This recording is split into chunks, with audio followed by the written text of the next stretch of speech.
آج کا کلام ہماری زندگیوں کو تبدیل کرنے والا ہے. آج کا کلام خدا کا ہماری زندگیوں کو نئی جانب لے کے جانے کو ہے. آئیے کلام مقدس کی جانب بڑھتے ہیں.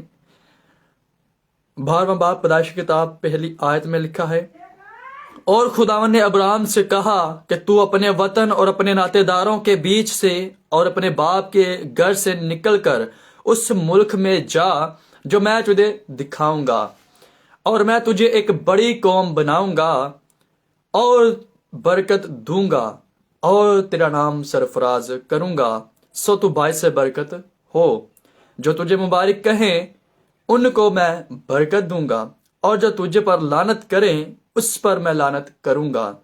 اور زمین کے سب قبیلے تیرے وسیلہ سے برکت پائیں گے. کلام خدا کا پڑھا، سنا، سمجھا اور قبول کیا جانا ہم سب کے لیے باعث برکت کا سبب ہو. کلام خدا میں بڑا ہی خوب لکھا ہے کہ خدا ابراہیم کو بلاتا ہے. جس بھی ہم خادم کو دیکھ لیں، خدا کے خادمین کی زندگی میں کبھی نہ کبھی خدا نے انہیں بلایا ہوتا ہے، اس لیے وہ خدمت کر رہے ہوتے ہیں. اور خدا کی شکر گزاری کہتے ہیں کہ خدا جب کسی کو بلاتا ہے تو خدا صرف بلاتا نہیں بلکہ خدا باعث برکت اسے کر دیتا ہے، اور اتنی زیادہ اسے برکتیں دیتا ہے کہ اس کے وسیلہ سے دوسرے گھرانے اس کے برکت پاتے ہیں، اس کے رشتہ دار برکت پاتے ہیں، اس کی ٹیم برکت پاتی ہے. اور خدا کی شکر گزاری کرتے ہیں جب خدا ہمیں بلاتا ہے تو خدا ہمیں تنہا نہیں چھوڑتا، اکیلا نہیں چھوڑتا بلکہ برکت دیتا ہے. کلام خدا میں لکھا ہوا ہے کہ خدا نے ابراہیم سے کہا کہ اپنے وطن کو چھوڑنا ہے، اپنے ناطے داروں کے بیچ اور اپنے باپ کے گھر سے نکلا. خدا نے کہا کہ تجھے ناطے داروں کو چھوڑنا ہے، خدا نے کہا کہ تجھے اپنے باپ کے گھر کو چھوڑنا ہے، اپنی خواہشات کو چھوڑنا ہے، اپنی پرانی زندگی کو چھوڑنا ہے، اپنے وطن کو چھوڑنا ہے اور میرے کول کے موافق میرے پیچھے چلنا ہے. اور جب خدا ہمارے ساتھ کلام کرتا ہے تو خدا ہمارے ساتھ یہ کلام کرتا ہے، اپنی خواہشات کو میری بیٹی میرے بیٹے تجھے چھوڑنا ہے، اپنے گھر بار کو تجھے چھوڑنا ہے، جہاں پر تو رہتا ہے اس پرانی زندگی کو، اپنی خواہشات کو، اپنے منصوبوں کو، اپنے ارادوں کو تجھے چھوڑنا ہے، بدلنا ہے اور ایک نئے ٹریک پر، ایک نئے روڈ پر، ایک نئی سڑک پر چلنا ہے. اور وہ سڑک زندگی کی سڑک ہے، حیات ابدی کی سڑک ہے، اور اس کی جانب تجھے چلنا ہے. اور آگے کلام مقدس میں لکھا جب خدا اسے کہتا ہے کہ یہ راہ چھوڑ اور دوسری راہ پر چل، اپنے گھر کو چھوڑ، اپنے وطن کو چھوڑ، اپنے ناطے داروں کو چھوڑ، تو وہ اپنے گھرانے کو، اپنے وطن کو، اپنے ناطے داروں کو چھوڑتا ہے. اور کلام مقدس میں لکھا ہوا ہے کہ خدا صرف اسے برکت نہیں دیتا بلکہ برکتیں دیتا ہے. جب خدا ہمیں چنتا ہے تو خدا کے منصوبے کے مطابق ہم خدا کی راہ کو لیتے ہیں تو خدا ہمیں برکت نہیں دیتا بلکہ خدا ہمیں برکتیں دیتا ہے. آگے کلام مقدس میں لکھا ہوا ہے، اور اس ملک میں جا جو میں تجھے دکھاؤں گا اور میں تجھے ایک بڑی قوم بناؤں گا. خدا کا وعدہ تھا کہ میں تجھے تیرے وطن میں سے نکالتا ہوں، میں تجھے تیرے والدین میں سے نکالتا ہوں، تیرے گھرانے میں سے نکالتا ہوں، تیرے تمام رشتہ داروں اقاربین میں سے نکالتا ہوں، تیرے خاندان میں سے نکالتا ہوں، اور میں تجھے تنہا نہ چھوڑوں گا بلکہ ایک بڑی قوم بناؤں گا، ایک بڑی امت بناؤں گا، ایک بڑی سلطنت تیری زندگی میں سے نکلے گی اور تو ایک بڑی قوم بنے گا. اور لکھا ہوا ہے میں تجھے برکت دوں گا. اور کلام مقدس میں لکھا ہوا ہے اور تیرا نام سرفراز کروں گا، تیرا نام بڑھاؤں گا، تجھے ایسی برکت دوں گا، تیرا نام سرفراز ہوگا. اور کلام مقدس میں لکھا ہوا ہے سو تو باعث برکت ہو، یعنی کہ ایسی برکت میں تجھے دوں گا کہ تیری زندگی میں سے قومیں نکلیں گی، تیری زندگی میں سے، تیری آل میں سے سلطان نکلیں گے، بادشاہ نکلیں گے اور مذہب نکلیں گے اور اتنے بڑے سرما نکلیں گے، اتنے بڑے سرفراز کیے جانے والے نکلیں گے کہ جب تو میرے پیچھے چلے گا. تو یہی وعدہ خدا کا میرے اور آپ کے ساتھ بھی ہے کہ تو توبہ کر، تو اور تیرا گھرانہ نجات پائے گا. صرف ایک ابراہیم کے وسیلہ سے آج سامی المذہب جن میں سرفرست یہودیت ہے، دین مسیحیت ہے، دین اسلام ہے، اور دوسرے بھی ایسے لوگ یا ایسے قبائل یا ایسی سلطنتیں ہیں جو دین ابراہیمی ہونے کا دعویٰ کرتی ہیں یا آل ابراہیمی ہونے کا دعویٰ کرتی ہیں. لیکن کلام مقدس میں ہمیں 3 بڑے سامی المذہب کا ذکر ملتا ہے جو سام کی نسل میں سے تھے. کہنے کا مطلب یہ کہ خدا نے بزرگ ابراہیم کو برکت دی لیکن اس سے پہلے اسے نکالا. خدا ہمیں گناہ کی زندگی میں سے نکالنا چاہتا ہے، خدا ہمیں ہماری خواہشات کی زندگی میں سے نکالنا چاہتا ہے. اگر ہم اپنی خواہشات کے وطن کو چھوڑتے ہیں، اگر ہم اپنے تمام ارادوں کے گھر کو چھوڑتے ہیں، اگر ہم اپنی خواہشات کے گھر کو چھوڑتے ہیں، اگر ہم اپنے منصوبوں کو ترک کرتے ہیں اور خدا کے پیچھے چلتے ہیں تو خدا ہمیں باعث برکت کرتا ہے، خدا ہمیں سرفراز کرتا ہے، خدا ہمیں برکت دیتا ہے. ہماری زندگی میں بیماریاں نہیں ہوتی، ہماری زندگی میں مشکلیں نہیں ہوتی،